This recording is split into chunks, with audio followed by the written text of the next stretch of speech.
En ce premier jour du CIPCA, je reçois sur le plateau de BITV Olivia Conil-Lacoste, directrice RSE Bouygues Immobilier, Christophe Estival, directeur grand compte chez Vicona, et Nathalie Bardin, directrice marketing, RSE et innovation chez Altarea.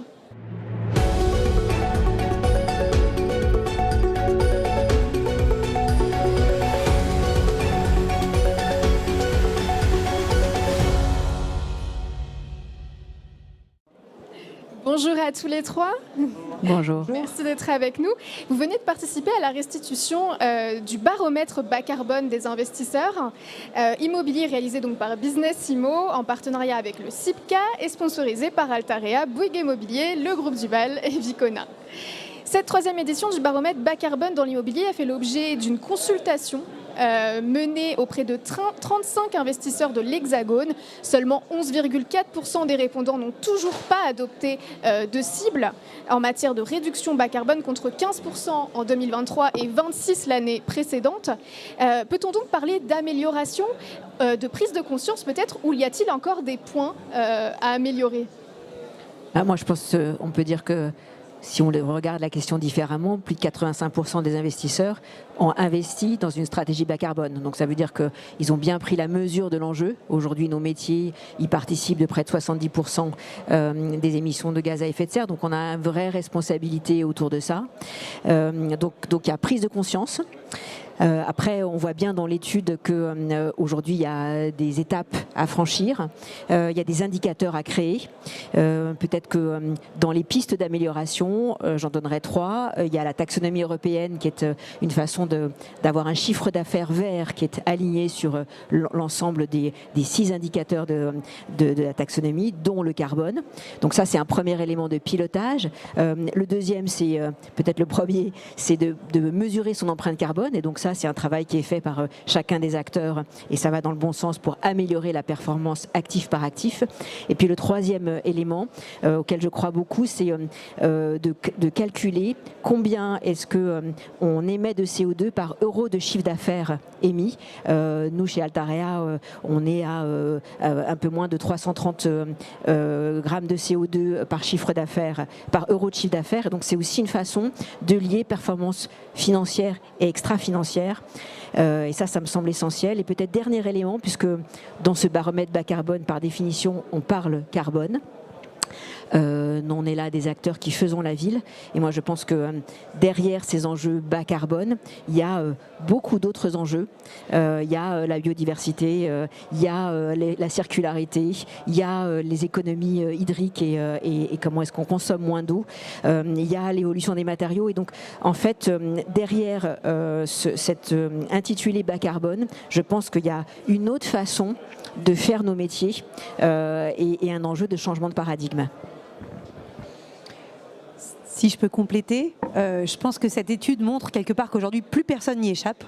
Je ne sais pas si on en est au stade de la prise de conscience ou plutôt de la question de l'accès au marché. Je pense qu'aujourd'hui le bas carbone est devenu un incontournable pour qu'il n'y ait pas de perte de valeur des actifs dans le temps. C'est aussi devenu un incontournable par exemple en bureau pour des utilisateurs qui souhaitent verdir leur entreprise, leur plan d'action, qui ont besoin d'un flagship qui incarne finalement leur politique. Et en miroir, je pense que on n'y échappe pas non plus, nous, entreprises, maîtres d'ouvrage. Aujourd'hui, on a des démarches extrêmement structurées sur le sujet. On en est évidemment encore, on a encore des opérations pilotes sur ces sujets-là. On a parlé aujourd'hui des matériaux, des modes constructifs, des matériaux, le bois, le béton bas carbone, la pierre de taille, etc., l'aluminium.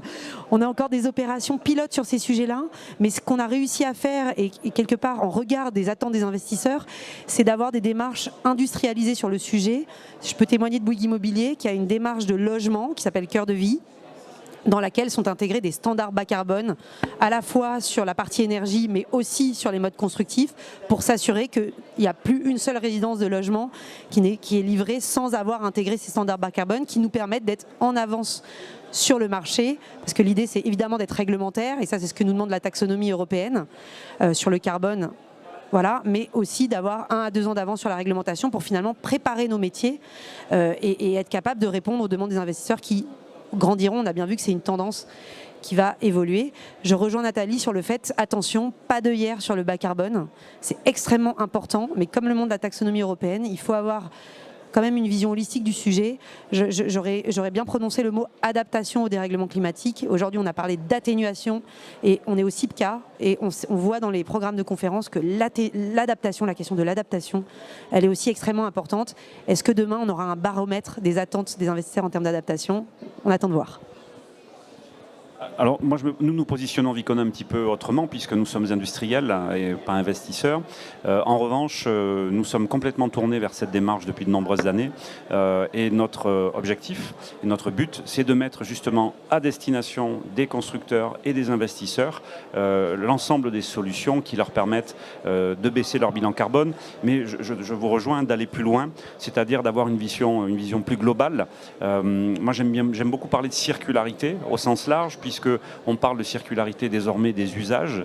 On parlait d'adaptabilité, absolument. Donc on adapte aujourd'hui les démarches pour atteindre des objectifs de décarbonation, mais on adapte aussi la conception des bâtiments, que ce soit leur rénovation ou le bâtiment neuf, pour que demain, ces bâtiments soient recyclables, soient déconstructibles. Voilà, pour aller encore un petit peu plus loin dans cette démarche et permettre à nos enfants d'avoir ce discours-là, mais surtout d'avoir les résultats de ce discours-là. Donc d'un côté, on va effectivement faire baisser, je dirais, l'ensemble des émissions. Ça, c'est une obligation morale pour nos enfants.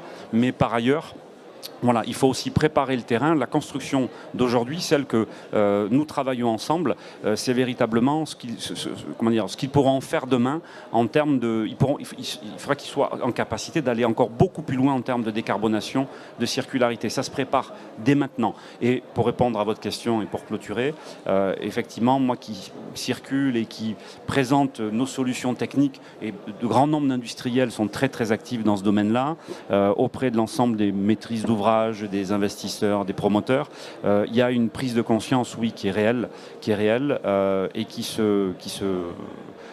s'image par tout ce que tu as dit. Voilà. Mais je pense qu'il faut qu'on aille encore beaucoup plus loin. On a beaucoup de travail et un salon comme celui-ci, il a absolument une utilité extrêmement importante pour partager, diffuser, dire ce qu'on a envie de faire vers là où on a envie d'aller et comment on veut y aller. Voilà, c'est très important. Merci. Merci beaucoup à tous les trois d'avoir été avec nous et merci à vous de nous avoir écoutés. On se retrouve très vite sur le plateau de BITV au CIPCA.